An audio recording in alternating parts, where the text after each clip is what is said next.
Oops, I gotta watch that. Hello, welcome to my show, The Smile Revolution, and I am your host, Princess Wow. And well, we have an exciting show tonight, and I was very fortunate to be invited to the after party for Music Plus Revolution at Carnegie Hall on the 19th of November.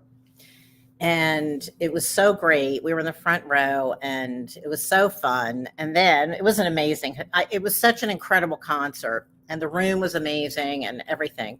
And then to be invited to the after party was really, really special as well. So anyway, so me, let's see. I'm an entertainer, hat designer. You know, I'm an interviewer, former radio show host.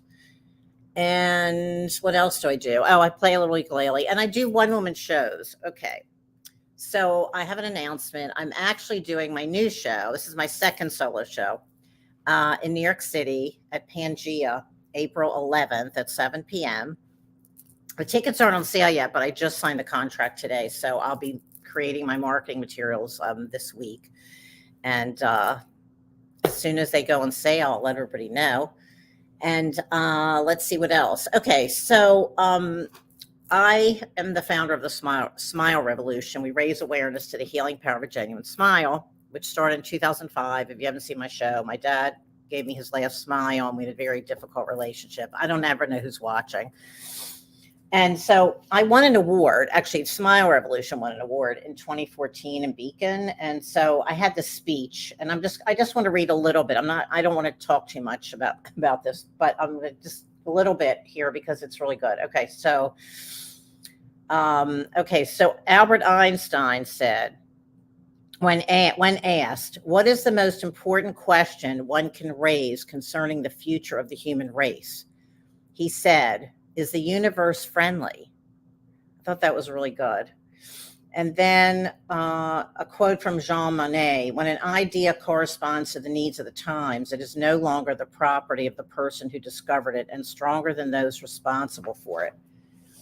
And then Albert Schweitzer said, I hear people say, oh, if I were only rich, I would do great things to help people.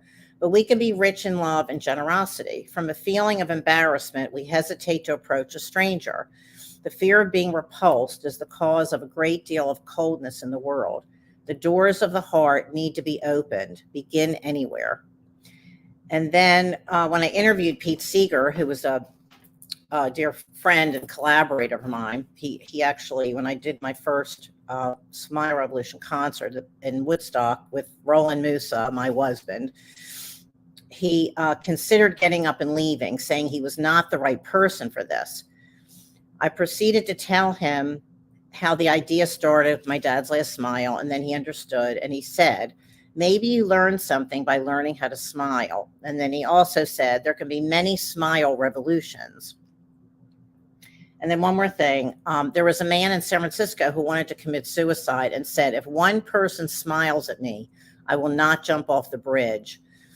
And he didn't. A woman was like jogging by and like complimented on his hat, or I don't know, something. And then he didn't jump off the bridge. Anyway, it's a famous story. And so I want to tell you about my friend Richard Barone, who actually was the producer of this concert. He is a songwriter, performer, producer, professor, and author. He's produced concerts at Carnegie Hall, the Hollywood Bowl, and Central Park, teaches Music Plus Revolution at the School of Jazz and Contemporary Music at the New School, and hosts the folk radio show on WBAI New York.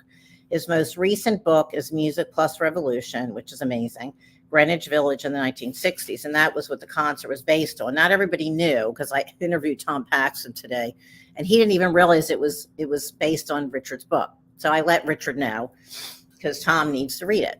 So anyway, so Richard's class at the New School is having a concert next Tuesday, December 12th, and at the Bitter End, and the tickets are on sale at bitterend.com, and it's Tuesday, December 12th at 8 o'clock.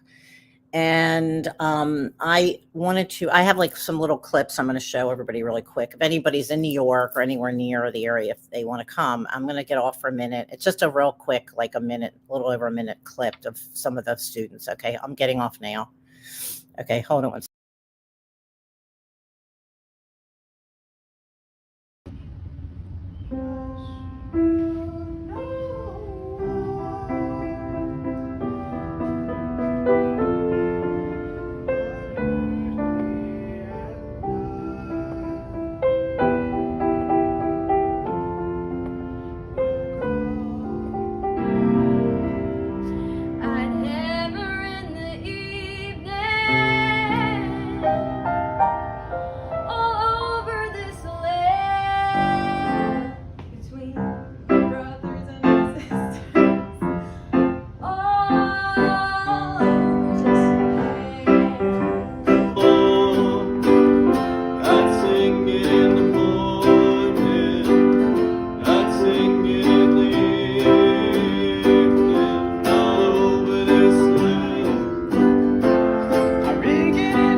Oops, wait a second.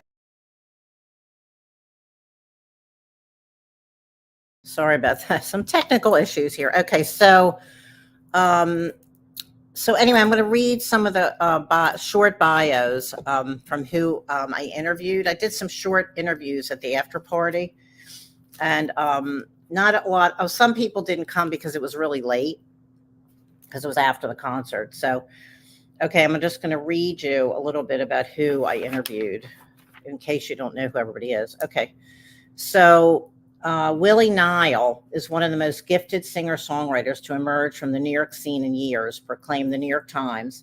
Uncut Magazine called him the unofficial poet laureate of New York City and hailed his Streets of New York album as a platter for the ages. His latest album is The Day the Earth Stood Still.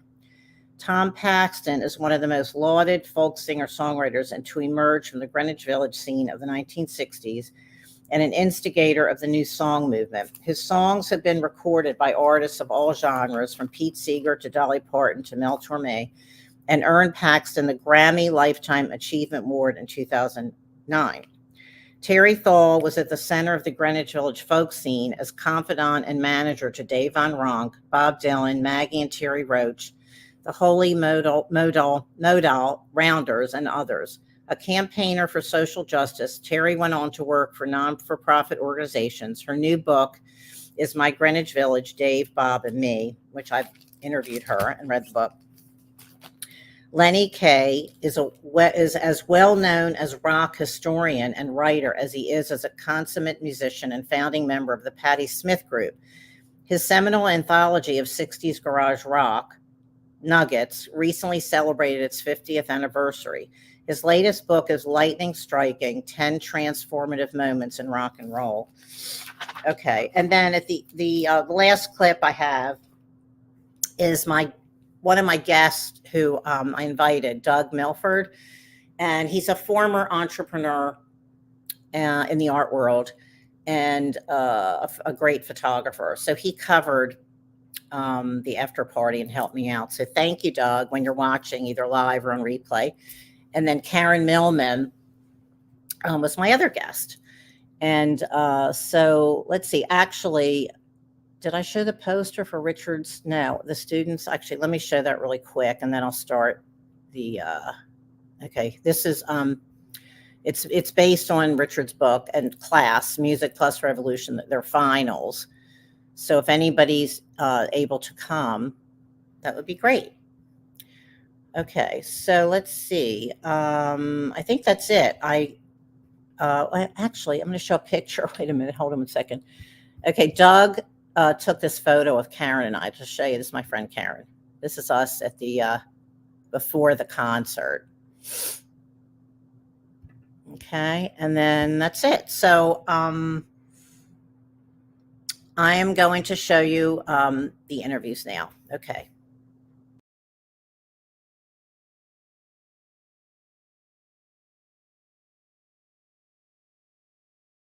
Hi, Willie. It's so good to see you.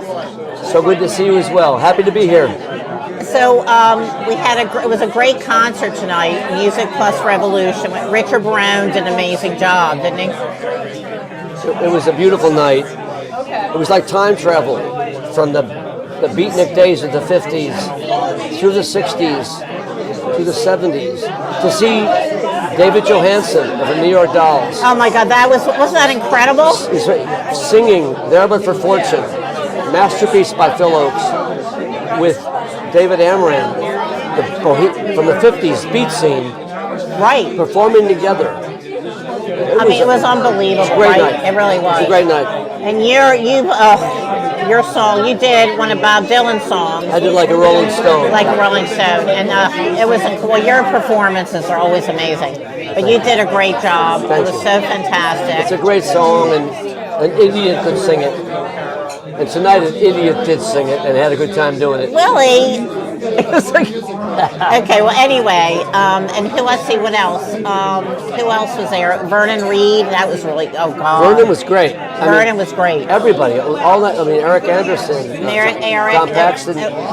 What about Mary Lee Curtis? I love her. Mary Lee was great. Wasn't she great doing that song? It's incredible. And then who else? Everybody was good. Marshall Crenshaw. Richard Barone, the bongos. The bongos played.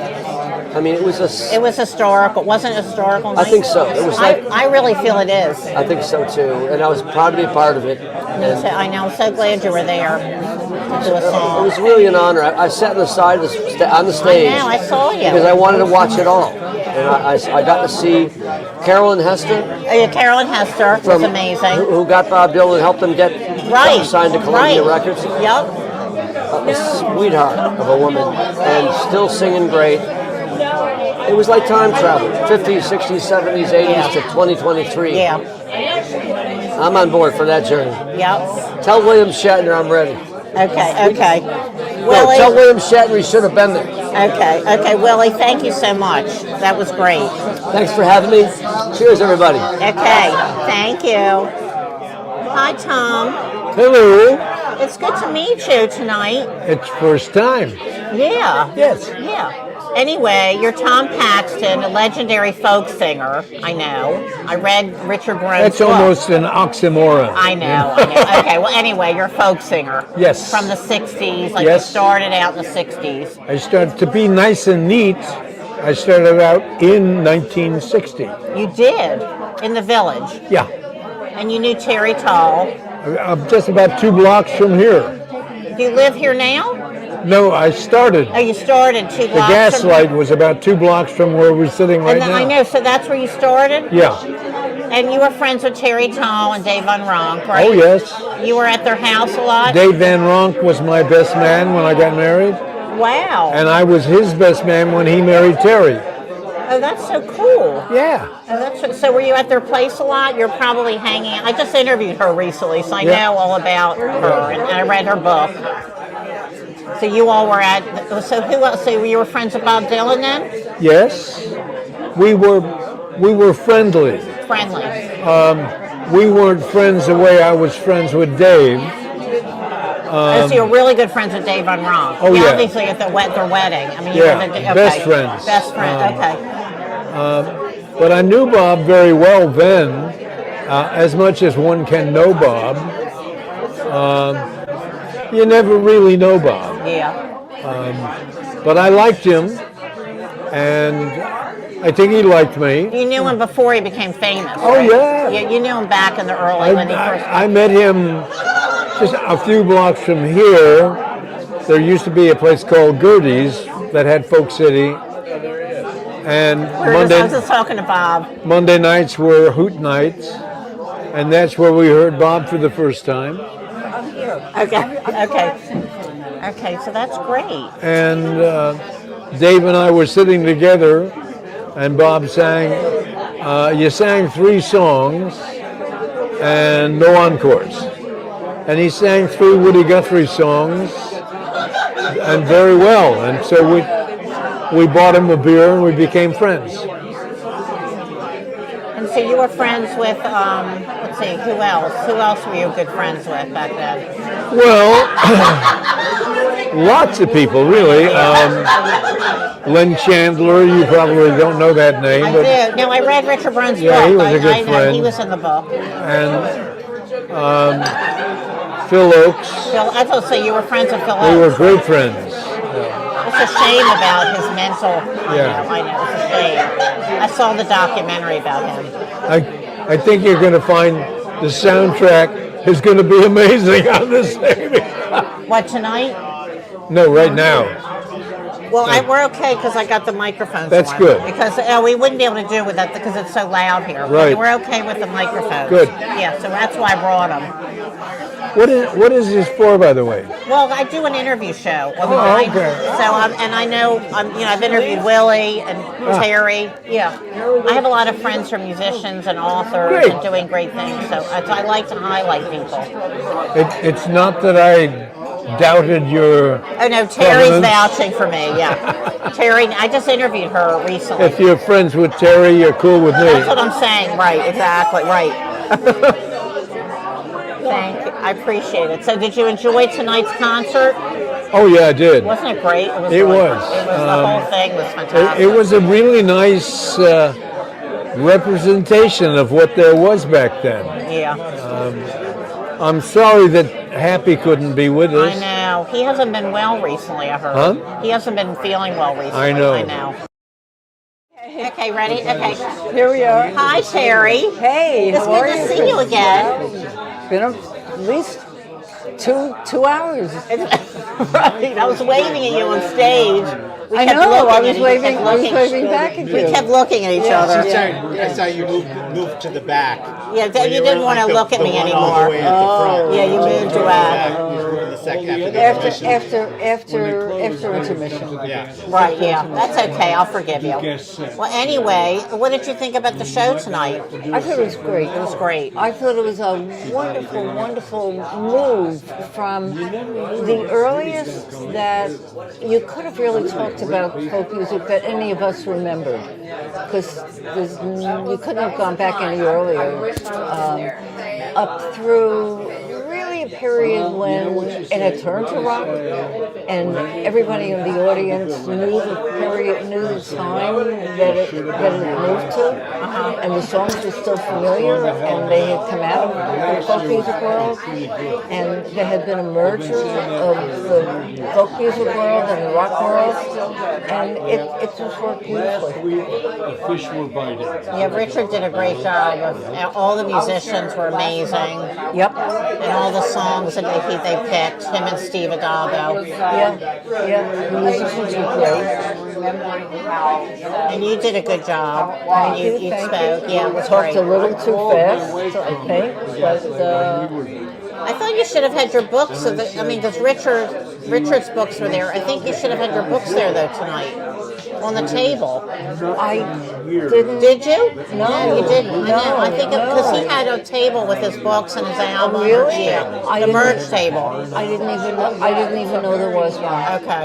All right. Well, anyway, Oh, next time. I would have. I would have loved. Yeah, because people would have bought it tonight, but that's okay. Yeah, they would have. Yeah. Yeah, I didn't know. Anyway, Anyway, so we're here at the party. Are you having fun? Thank you for helping me. having fun. I know. Thanks for helping me. Delighted. Okay, thank you. All right. Well, anyway, thanks so much for giving me a couple minutes of your time in this fun party. It's a great party. It was a great. It was a good concert. Yeah, it was a great. It was historical. I really feel it's historical. Yeah. I mean, it was like a good. It was I liked your a. piece. What we call your intro. Your intro. He liked your intro. Yeah. Thank you. It was a really good roundup. It was like a celebration. Yeah. It was a celebration of the 60s, 70s, even into the 80s, just about. And it worked.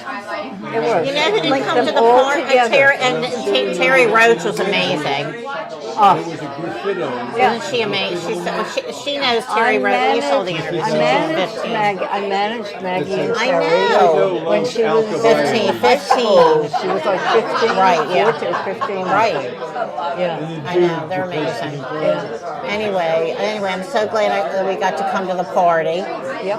This is great. Thank you. Thank you for having me. Yeah, always a pleasure to talk to you. Thanks so much, Terry. Okay, bye.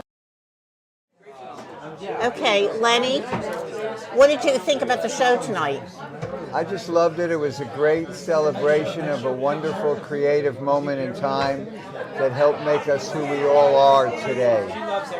Beautifully wonderful performances from everybody, and Richard Barone did an amazing job of getting it together. You really did, and you did I loved your set, and everybody was fantastic. Everybody really was as good as can be, I have to say. It was a beautiful moment in time. It really was. So are you still working with Patti Smith? Of course, I'll work with her forever. Yeah, okay. You know, she's, So you're part of her band again, right? Yeah. I've always been a part of it. You've always been a part of her band. Yeah. Okay, and it's Lenny Kaye, That's right. right? Like I'm just like telling my audience when I That's right. I am Lenny Kaye. That's Well, I right. really appreciate you taking a short amount of time to Sure. just say hello to my audience. Well, hi. And if we can do a longer video, that would even be better.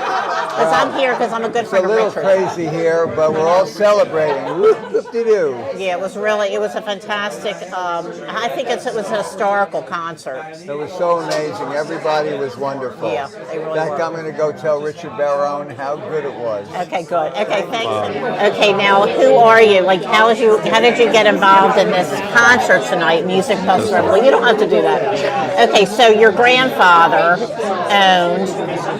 My grandfather. You don't have to talk in there. Just talk to me. Your grandfather owned. My grandfather was Mike Porco, and that's Mike how we know Porco, each other. right? Yeah. We know each other because Mike owned Gertie's Folk City, and He owned Folk City, right? It became Folk City. What it was on West 4th and Mercer, which is east of here. Everything is just south of here. We're on McDougal right now, and everything was here, a little bit along 3rd, which is a little further south, and along Bleecker. Can you talk a little bit louder? And so, now you want me You to don't talk have to go about that. Just look at me. That microphone will pick it up. Okay, go on. How are you doing? It's been a long I'm doing time. good. Did you like the show? It was amazing. It was my Music Plus Revolution. It was historical. It was great. It was It was great. amazing. I was in the front row. Look around. Yeah. Oh, were you? Front row. I got cool. seats within an hour when it went on sale in July. Oh, nice. It was Yeah, like it's the been first, sold out for- the for like first hour. 2 months it's been sold out. Anyways, yeah. Anyways. So anyway, Yeah, so your so anyways. grandfather owned. So anyways, yeah. I'm going to get closer to you. Okay, so he owns one of That's the my greatest folk musician clubs. So my grandfather owned Gertie's Folk City. Gertie's Folk City. It was right. called Gertie's Restaurant when this was hat factories. Okay.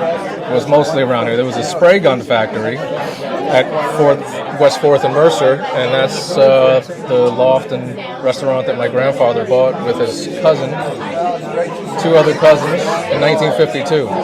Wow. And so the street, actually, where NYU was still an Italian neighborhood. And then, in 1957, the city made a deal with NYU and brought them all here, and essentially demolished, razed all those buildings. All the families moved. The complexion of the village changed essentially at that point. And that was when Robert Moses was wanting to build a bridge over Washington Square. There was all kinds of plans for the Washington Square village proper. And the musicians said no, and the poets said no, and that's how we got here. And then Izzy Young, I was going to bring up, let's see, Izzy Young, that was April 9th, 1961 was when they were trying to cut down on the drumming on Sundays. They didn't want any drumming on Sundays. Right. And that's when on April 9th, in 1961, that Izzy Young, a buddy of mine, thank God, came and stood up for the stood up for the First Amendment and essentially preserved it. Even though the cops started to arrest people, they just had to break up the crowd, but it was a momentous occasion. It really gets lost in time because 2 days later, Bob Dylan made his appearance at Gertie's Folk City, his first one as a 20-year-old. And when was it? What year was that? That was 1961. That was April 11th, 1961. Really? And so, let me backtrack. I'll tell you that one year is 1960 is the young came to my grandfather and said, "Hey, how about we have a good idea for you. Me and this guy Tom Prendergast will hire the musicians and we'll pay them and we'll take care of the door also." And so my grandfather owning at the time Gertie's restaurant, it wasn't a music club, there was a possibility for it because he had a cabaret license, which meant you could sell alcohol. Right. And everything was above board, as they say. It wasn't a mafioso type place. He was a Class B. It was called a Class B proper cabaret room. So you had to hire 802 musicians. So the 802 musicians, should they be needed as backups or whatever, they could be found and used and paid $90 a week. So you're talking about people who were living on, as Simon and Garfunkel say, $27 a month was their rent. So busking in a coffee house and making $6 in one day was a lot of bread. Okay. So at Gertie's, he hired only the best and the brightest young stars and the ones that had a lot of talk. And Richard, he's not here. Is Richard here? Is Richard here? And then no, he's not here yet. Okay.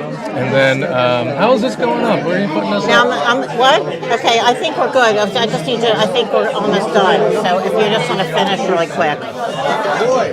All right, so let's bring it to the finish, which Yeah. would be okay. So I'm just doing short little clips. all right, so the history of Folk City was this whole other thing fell in his lap.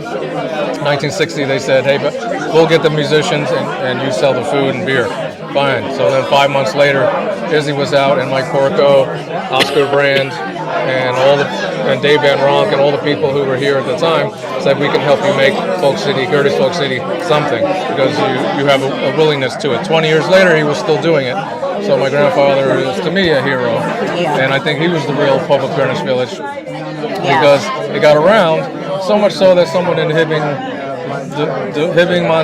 Minnesota, said, "I can probably get a gig at this Gertie's place," and the rest is history. Where he went from Chicago on the 24th of January, went to Chicago or Wisconsin or whatever, and then came across the GW Bridge, Bob Dylan, and right to the wall, and that was his first, showing of himself and showing his wares, and then was probably February 1961 when he played the open mic for Mike Porco. Oh, that's great. Okay, well, Bob, thanks so much for that history.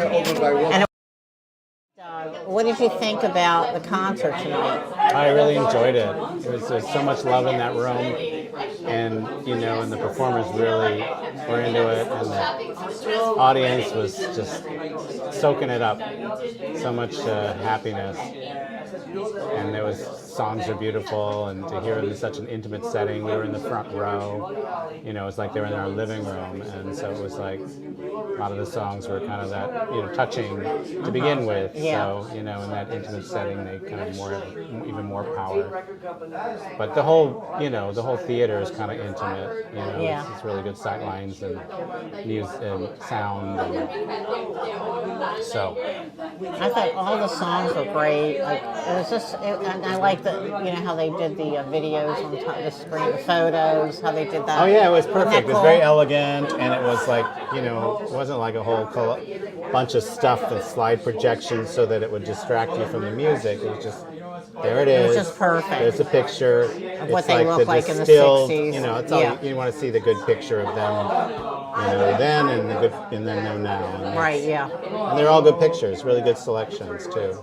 A lot of those are from Richard's book. You'll see there the you go. picture. They're great pictures in the book. There you go. Cross marketing. Yep. Yeah, it was really, I enjoyed it so much. It was so great. And everybody did a great job. And Yeah, the performances were all top notch. they were all top, yeah. Yeah. Like everybody was just amazing. I don't know. I don't understand Jose Feliciano's like intro. He did a couple of little things. That was kind of weird. Yeah. Maybe that was like he just lost track of the strings or something. I don't know. I don't know what happened. I don't know what happened. But then he said, "Okay, we'll start now." Yeah, I didn't know what he was doing. I didn't know what was going on there either. But then once he started, it was amazing. And he's so it's pretty fabulous. Okay, well, thank you for coming. Whoops, wait a second. Sorry, wait a second. Wait. Sorry. Okay, so that was Doug at the end. I just did one audience member who was my guest. And so let's see. I'm just going to read everybody who's there because a lot of people didn't come. So I covered as many people as I could. And so it was also, let's see, Justin Vivian Bond, the Bongos, Marshall Crenshaw, Anthony DeCurtis, Dennis Dickin, Mark Elliott. He was friends of Phil Oakes, and he wrote a book about Phil Oakes, and he's also best-selling author of 26 books. But anyway, he was there. Jose Feliciano, Carolyn Hester, which I'm going to be interviewing, David Johansen, Steve Katz, Mary Lee Cordes, Joe McGinty, Glenn Mercer, Jeff Muldar, Jenny Muldar, Jared Michael Nickerson, Vernon Reed, Terry Roach, Happy Trump couldn't make it, but they videoed. He sent a video in. Kevin Twigg, and I think that's it. Anyway, it was absolutely one of the greatest nights ever. The whole thing was just amazing. So anyway, I hope you enjoyed that. And then I'm going to show you real quick something that Doug filmed, just a real quick, so you can see a little bit of the party. Hold on one second. I'll be right back. It's just real quick. You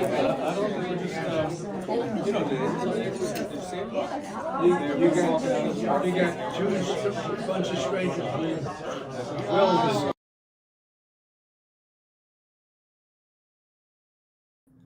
Okay, just a little glimpse into the party. And anyway, thanks so much for joining, whether you're live or on replay. And next week, I've got Oziama. She's an international celebrated speaker, founder of World Dream Day, and she's a expert in human potential, strategist, and transformational strategist at Scholar. So anyway, she'll be on next week. And I've got Tom Paxton January 2nd, and Fast Freddie Patterson the following week after Oziama. So anyway, keep smiling, keep sweet, join the smile revolution, and love you all, and see you soon. Bye. I'm going to show my credits.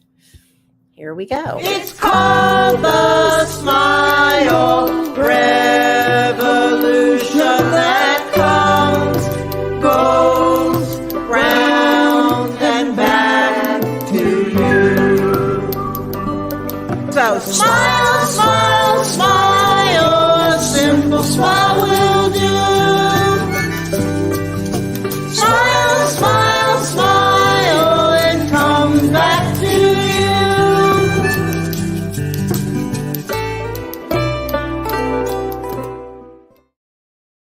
Bye.